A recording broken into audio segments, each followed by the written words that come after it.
Welcome to Once Upon a Time, a narrative of lives that inspire. Today is an extremely special episode for me personally. We have an amazingly inspiring person with us today at the studio, one who has touched the lives of many, whether in academics, dramatics, social work, or just an ordinary conversation. She is unforgettable once you've bonded with her. With a subtle sense of humor, with a dedication in whatever task she takes up, and with a concern for larger causes. She always manages to win our hearts. Presenting before you our very special, my mentor, one of my favorites, my former teacher, Ma'am Isabel Santarita Vaz. Welcome, ma'am, to the studios. Hello, Anita. Thank you. How has life been for you? Good, no complaints. Okay. Most of us out there, your former students, may be wanting to know a little about Isabel was the child. Isabel was the school student, the college student. So tell us something about your childhood and your education. The way you describe me, I don't recognize myself. But I'm a simple person. My childhood was good, actually, because I lived in a joint family. Besides my brothers and my parents, we had an uncle and an aunt and grandparents growing up. So it was very rich. And the family was close, so relatives visited us very frequently. And we lived in Panjim at a point where people coming from the north of Goa and the south of Goa found it very easy to climb up the stairs and meet my grandfather. So the house was full of interesting people and no regrets. It was a good childhood. Uh, it was a happening time also because history also happened Yes. when I was around 10 years old. Okay. It was 1961, the liberation of Goa. Okay. So, tremendous change socially, culturally. We had to change schools, learn new languages. Half the family was divided, and some people migrated. So it wasn't funny, it was tough. But being a child, for me, it was easier. So I adapted. I don't think the adults found it that easy. But life goes on. And what about your studies, ma'am? I started school in a small school. My parents were going to Europe for a year. So when my mother came back from that school, she said to me, "You know nothing." And she took me out of that school and took me into her primary school where she was a teacher. All right. And that was in Mala, Fontaines, Okay. government primary school. Okay. And that's where I studied for 4 years until I became a little literate. And then we used to go to what those days was known as Liceo Nacional Afonso de Albuquerque, Okay. which is known today as the Lyceum. And later it became the higher secondary school. Okay. So I went there and I finished my schooling there. And then I came to Dempe College. So that's how it was. Eventually, to do my MA, I started here. Then I went to Bombay University, and then coming back again to Dempe College where I started teaching. All right. Any particular teacher of your school days who inspired you to take up teaching as a vocation? See, both my parents were teachers of sorts. My Oh. mother was a primary school teacher, and she was extremely strict, I can tell you. And she made sure that we studied. My father was a mechanical engineer, but he was also a workshop superintendent at the government polytechnic. Okay. So he had the bone of a teacher also. Later on in school, I had good teachers and no complaints whatsoever. Some were better than others. One of them is still in Australia today. We call her Professora Maite. Okay. And she's in her 90s now. She's still my good friend. She was very pretty and she was very kind. I had a teacher who was Benvinda Dias. She was our English teacher. She was absolutely exceptional, made life interesting, made every text that we studied extraordinary. And she's the one, she used to sort of prod me later after I came out of school. Go abroad and study, she would say. And then you want to do your MA in Goa? No, you must go out of Goa. And she inspired me actually to Okay. read more and be more. So I'm That's grateful to nice. them. So you too have this, Oh, memory of her. yes. Oh, yes. So, ma'am, when did you decide to take up teaching, and where was your first appointment? I don't know whether I ever decided anything like that. The moment I finished my BA, All right. those days you could take up a small temporary job, in a school. And all my friends had found jobs for themselves. So I was going from this village to this village, and whenever they advertised posts, I would apply. And eventually I got one in Panjim, Oh, which was a few minutes oh, walking from distance your from my home. house. That was Progress High School. Oh, I was lovely. only 19 years old when I started teaching. So that was a fantastic experience. I'll never forget that. And Okay. some of the kids that I taught there are still my very good friends. So, in from Progress High School up to Dempe College, what was the gap there? 2 years, Two because I years. did my MA. Okay. In the meantime, And yes. we didn't have to do our B.Ed those days. Those They days, yes. gave us a course Okay. later called Diploma in Higher Education, All right. which we did even as we were teaching. Teaching. So I was very fortunate to get admission to Dempe College. So that Bec- was your first appointment yes, at the college at the level. college level. Yeah. And for 38 years, Mhm. I was in Dempe College, home almost. Okay. Yeah. Do you remember your first day at work in college? How was your lecture? How did you feel as you entered the hall, looking at a class full of students? I mean, I think. Actually, I was fortunate because when I entered the class, it was a huge class, but many of them had been there in the school where I had taught 2 years earlier. Okay. So they were smiling and they were kindly and they welcomed me. So it was very pleasant. Not that I never had problems later, but my first experience was very pleasant. It was really very nice. And I think it was what those days they used to call inter science and inter arts, Okay. which later on became the 12th standard, Okay. and then the BA classes. But it was good. I So, had to find, sort of think at home, prepare, and how am I going to make this interesting? interesting. Because they were teenagers, no? They Yeah. wanted to find something exciting. So I had to Yes. tell You had to hold stories. their attention Yes, I throughout. had to hold their attention, true. And ma'am, so your stint at Dempe College, no, you started off at Dempe College around which year? 72, I think. So the 70s, the 80s, the 90s, the 2000s.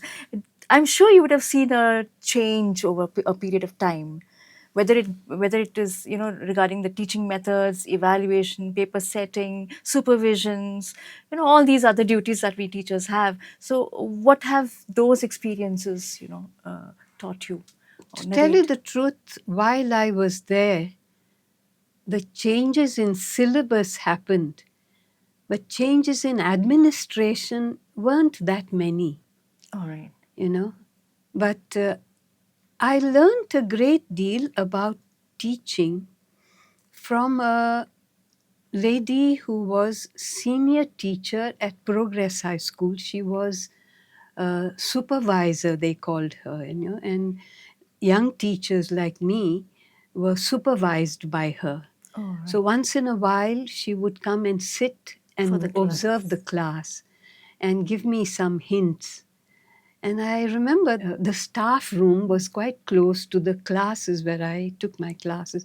A couple of times I saw her peeping into the class, and then I came out at the end of the class and I said, "What happened? Why did you look?" "No, the students were all laughing and they seemed to be having a good time. I came to check what was wrong and I realized everything was right," she said.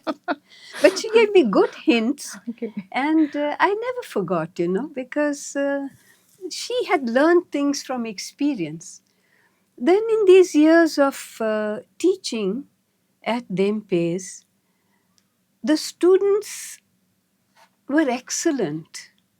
They were, of course, there were different age groups, what they call the first year and inter. It's like 11th and 12th. And then there were the BA and the BSc students who were older and they were more serious about their work. But today, I think things are a little different. With all the computers that have come, you have to upload this and upload that, and on this site as well as that site, and you have to do a lot of clerical work, which my colleagues don't seem to appreciate very much. Which most of the time also gets repetitive. I'm sure it gets repetitive, yeah. And it's not the art of teaching, right? Teaching, It is yes. literally, it's clerical work. Yes. So I'm happy that I was there when I was there. No regrets No at all. regrets at all. Yeah. That's nice. Ma'am, have you, I mean, this is something that concerns me as a teacher as well. That's why I'm asking you this question. Did you observe, I'm sure you would have, shifts in value system and maybe a student behavior pattern over the years? Like from being attentive. I don't think you have this problem with your smile. I don't know why. I'm just getting this. I don't know whether students have changed. I think I have learned as a teacher, as I grew as a teacher, I learned. And I learned to talk less and listen more. As a young teacher, you want to talk and you want to say things and you want to teach. And after a while, gradually I realized it's not what I'm writing on the board that matters. Matters. It is when I ask a question, do I listen to the answer? Very And true. that made all the difference in my life, the art of listening. And there are people who tell me now, "What the hell, you were a teacher, what happens in the class? Nobody answers anything." I say, "Sorry, you ask a question and you don't wait for the answer, then obviously you don't get an answer." But my experience, even at the MA level, I have asked a question and I have waited and I noticed somebody's eyes sparkling, and I would go down and talk to the person close to his or her desk. And it was exciting because they felt I'm making a difference, and they would say things which otherwise they might not have said. So, Very as a true. teacher, I certainly grew. Students, to tell you the truth, Anita, when I was a child, it was only the upper income people who went to school. Today in Goa, everybody has an opportunity to study, and that delights me. I go somewhere to a village and I see children in clean uniforms, going all the way to school. Ah, fabulous. What else do we want? Exactly. Yeah, I'm very happy that children study. Even at the university, early in the morning they leave. They come from Perne, Bisholi, here and there, and they come for classes to the university. They travel by bus. They go back by bus, and they're studying. There was this girl once, and I said to her, "You dress so well. I admire her dress sense." She said, "Ma'am, I make my own clothes." Oh, She says, "I work as well for a seamstress. I come to class and I study. I go back and I tailor for myself." I said, "Hats off to you. Fabulous." If these are the students that we have, and I think some of them are like this, I'm delighted. Not yeah, everybody is the same, of yeah. course. There are some who just come to pass their time, maybe. I don't know. Okay. But I'm glad that people are studying. Ma'am, I don't know whether this is a redundant question, but knowing the fact that we in our times enjoyed your class, we were all mesmerized by your style of teaching, and none of the students in my class ever gave you trouble. But I still have this question: has any batch of students or group of students or student annoyed or upset you in class so much so that your perspective has changed? Yes, there was one class that was very restless, and I did not succeed in calming them down. And I was very young at the time, and this was an inter-science class, I think. They were really restless and naughty. And I must have been very disturbed because at home, my dad asked me, "What's wrong with you? You look disturbed." And I was. And there's nothing I could do. Only when they passed and went ahead, then things settled. Why it happened, I have no No. clue. They were clever. Huh. And maybe I was not able to deliver what they had in mind, or maybe they were just naughty. You were just But naughty, it happens. probably. It happens. Yeah. Sometimes your energy levels are too high. Possible. Yeah, Yeah, possible. yeah. Okay, so you too have one Oh, memory. yes, yes, yes. Um, did you ever have any kind of um, regrets about entering the teaching line at any point of time? Never, never. Never. And I look back with delight and That's more nice. than that, with gratitude. I feel blessed because we had good colleagues and our relationships were, um, what shall I say? They were warm, they Enriching. were cordial. Enriching. We Yes. learned one from the other. Yes. And the students, even today, as you know, Anita, I walk a lot. Yes. So I walk down some street and there's somebody there smiling and waving out, and "Teacher, do you remember me? You taught us this and you taught us that." What else do I want? I'm so happy. And they're doing well. Some of them are professionals. Just a few days back, I met somebody down my own road. And he said, "Teacher, you remember you taught me, you were very young at the time." I said, "Yes, I do remember." And progress, he Okay. said. I said, "What do you do?" "I'm a manager in this community," he said. I felt so nice, He's independent. And they keep in touch, They keep in Anita. touch, yes. There's a boy who was in the very first class that I taught in school. He's now in Canada. Whenever he comes to Goa, his relatives are still in Goa. He comes to see me. Once he came to Dempes and he was outside and I recognized his voice. Nice. And he came and he visited me, and what regrets? I have none at all. None. No, I feel really privileged. That's And I'm nice. sure you do as well, because we are in the same profession. Same profession, ma'am.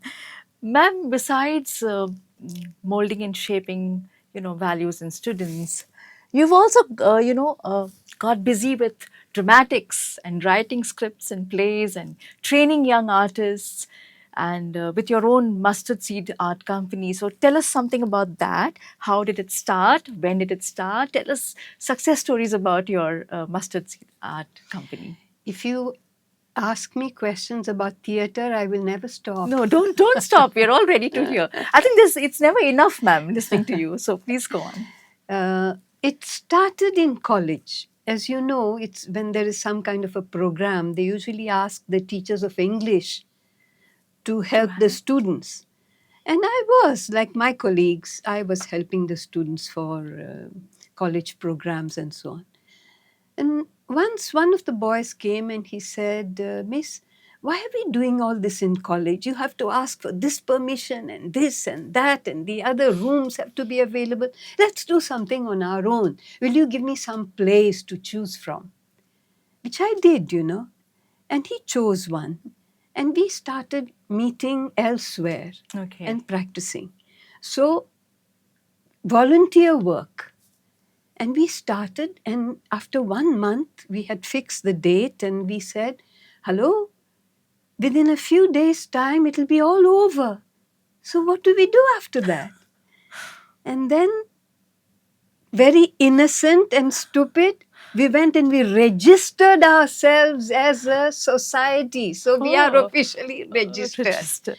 But that doesn't make any difference because we don't have big money or anything like that.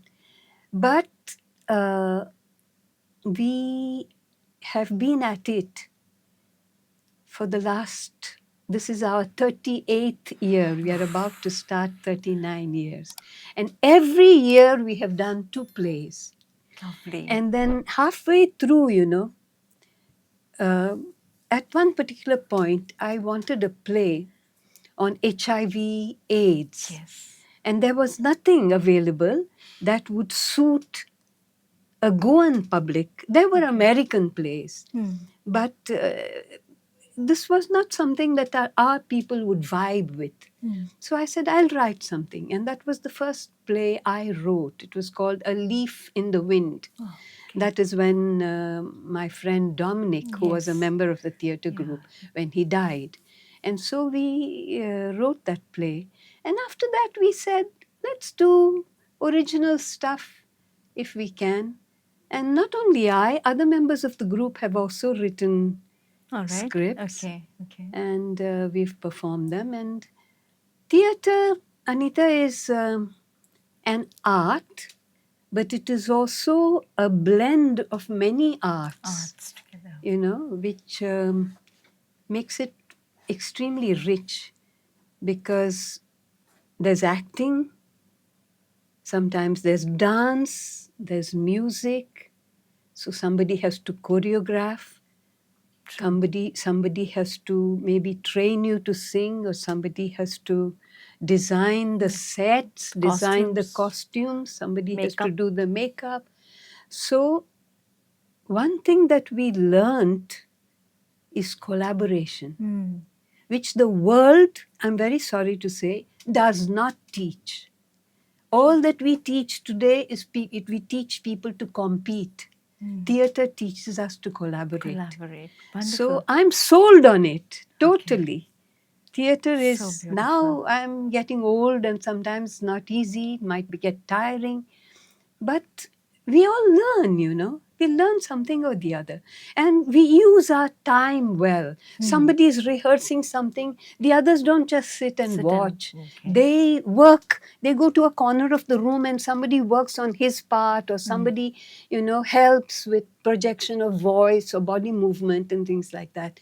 So it's a And good how is this experience. promotion and publicity also done? See, to begin with, before social media came into existence, we used to put ads in the papers, and they were pretty expensive.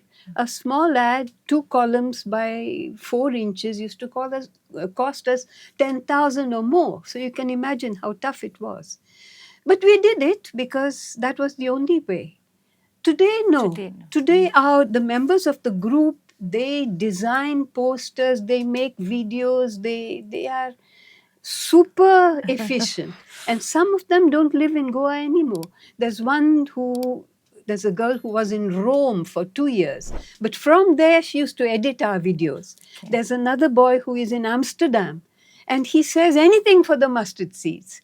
So he keeps doing all this kind of online stuff very willingly. So we have it better. And there is somebody who's now married, she has a little baby, so she cannot come and act, but she designs the covers of our books, for instance, or designs the posters. She's an artist. All right. She's an art teacher. Okay. So we are very fortunate. And ma'am, what about the financial constraints? I mean, from where does the money pour in? If it pours doesn't. in. It doesn't. It doesn't. Does it trickle at least? It is merciful that it doesn't, because when it does, it causes problems. That is my philosophy in life. But everybody does volunteer work. Nobody is paid. All right. So they spend money traveling. Some of them come on bikes, or some of them have their own cars, some of them travel by bus. But it's money. But they realize that it's an investment of sorts, because they are learning something.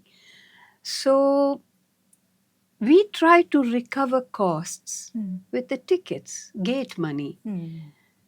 there are times when we don't have tickets, Oh. because we do usually keep a donation box at the entrance, All right. and anybody who wants to donate something does. Mm-hmm. So we like to explore different locations. So we've gone here, there, and elsewhere.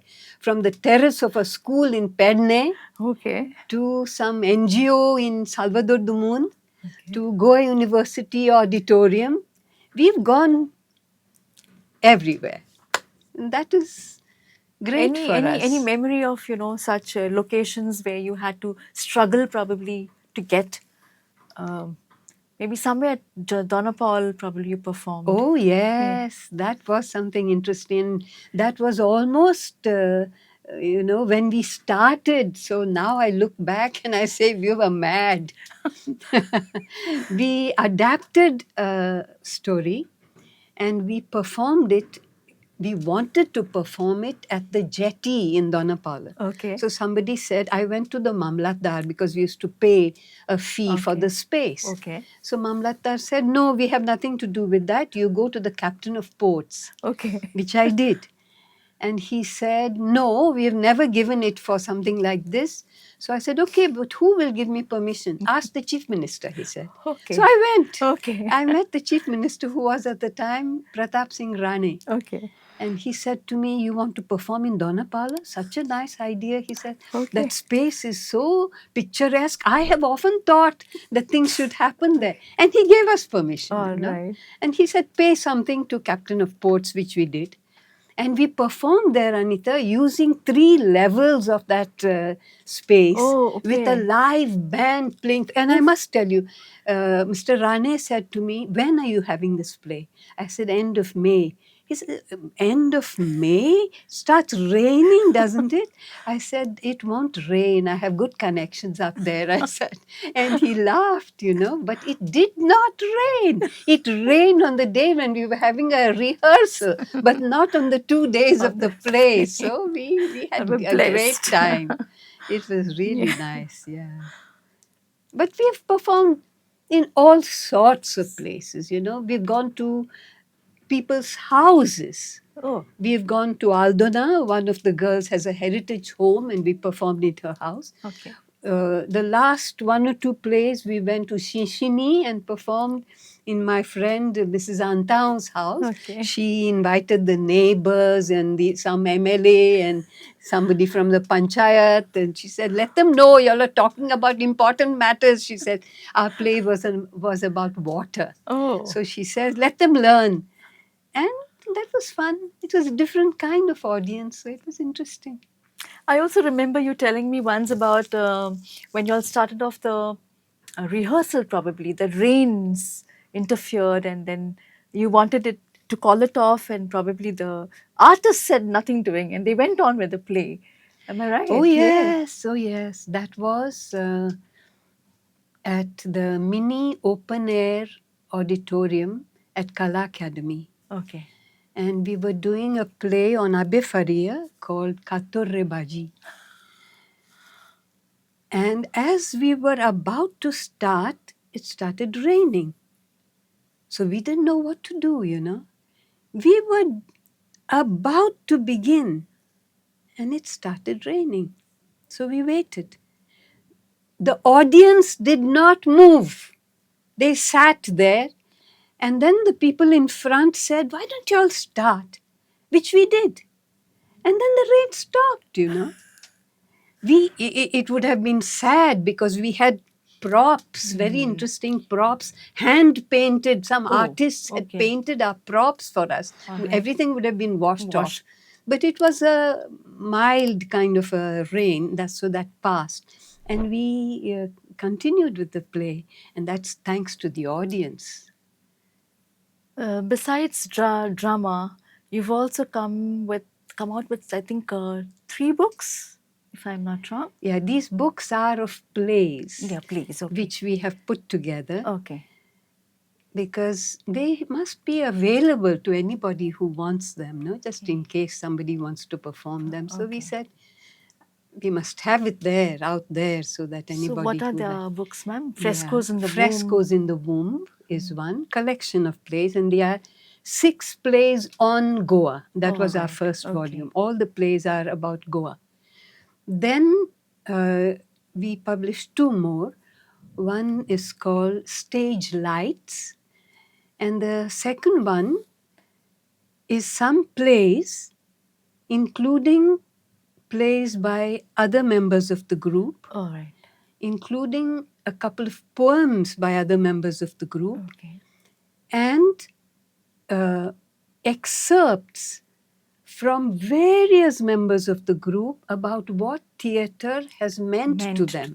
So this is a book of plays as well as all these memories and experiences. All right. So that is called A Time to Act. A Time to Act. Yeah. So these 3 are the 3 books. volumes that we Books. have. Yeah. In case you were asked if you were to go back in time and do something differently in your classrooms, what would it be? Or would it be? I don't know. I think talk less and listen more, because I think I did some of that, but maybe I should do more of that. I found my classes alive because I was listening, and people find themselves seen and heard. Mhm. And it makes all the difference. I remember at one point we were talking about Hamlet Hmm. and the ghost who appears there. Hmm. And we were talking about ghosts. And somebody said, "What rubbish, ghosts. There are no ghosts." And one of the students, this was an MA class, Okay. and she said to me, "What do you mean there are no ghosts? I saw ghosts," she said. And everybody turned to look at her, and she shut up. But I went down and I asked her, I said, "Tell us more." And she was a little reticent, but she did speak. So maybe I should do more of that. Okay. It made all the difference because it was a deep experience that she hadn't shared with anybody Anyone. ever. And here she was Opening up. feeling confident enough to speak before her class, which I think was meaningful. Ma'am, before we wind up, Ma'am Vaz has been a fantastic storyteller in our classes. Our literature classes were often interspersed with these little real life stories.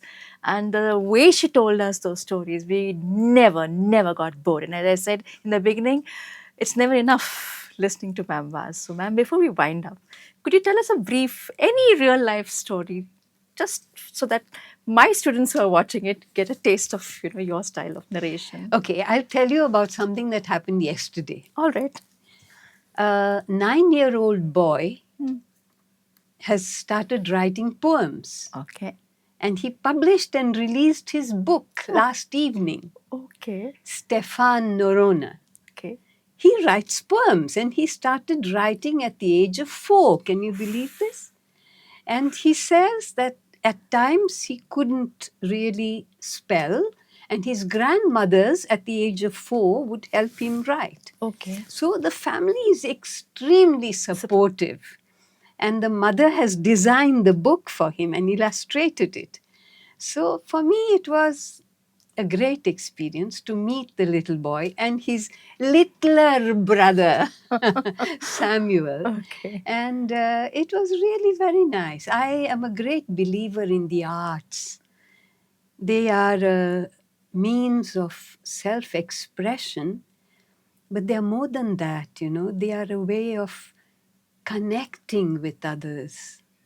And what are we here for? Yeah, We are here to exactly. connect. Exactly. So this 9-year-old has started writing, and a variety of poems, something is lyrical and something else like an adventure story and very imaginative. fantastic, I thought. I Lovely. felt enriched by that Lovely, experience. lovely. Very nice. With that, we come to the end of the podcast. But before we go, I do not want to be unfair to the other teachers of my English department at DEMPACE of the mid 1980s. So I would like to mention that all those teachers of that English department those years were fantastic. Um, we had late Professor Sakardande, we had late Professor Varimbe, we had Professor Rabin Pinto, excellent in bringing alive the class. We had Ma'am Margaret Lopez, we had Ma'am Ramola Antau, and Ma'am Professor Isabel. County. Professor County as well for grammar and prosody and things like that, and Ma'am Watts. And all through, there was one thing very similar with the lady teachers of our department, and that was they would combine food and literature. And we often had snacks, coffee, tea, or some kokum sharbat from Ma'am Antau's place, and watch a movie on probably Murder in the Cathedral by T.S. Eliot, or listen to some lovely poetry from Ma'am Waz. I think a deep sense of gratitude to all my teachers and to the universe for giving us such blessings during our life. Thank you so much, ma'am, for Thank you having very come much. here, Thank you, and Anita. wishing you all the very best, and more importantly, excellent health. Thank you. And ma'am, please tell our audience about the play that you're coming up with. Yes, our forthcoming play is called Tongue Tied. Oh, And it deals with the language controversies all around us and the wealth of languages that we have, and how a language is not a weapon to be used against somebody else, but languages are our wealth. It's not political, but it's cultural. okay. So we are about to begin And our when rehearsals. is it likely to be? November. November. Yeah. So all you out there, for the sake of Ma'am Waz and her team, of course, let's all go out for that play. Thank you. Thank you.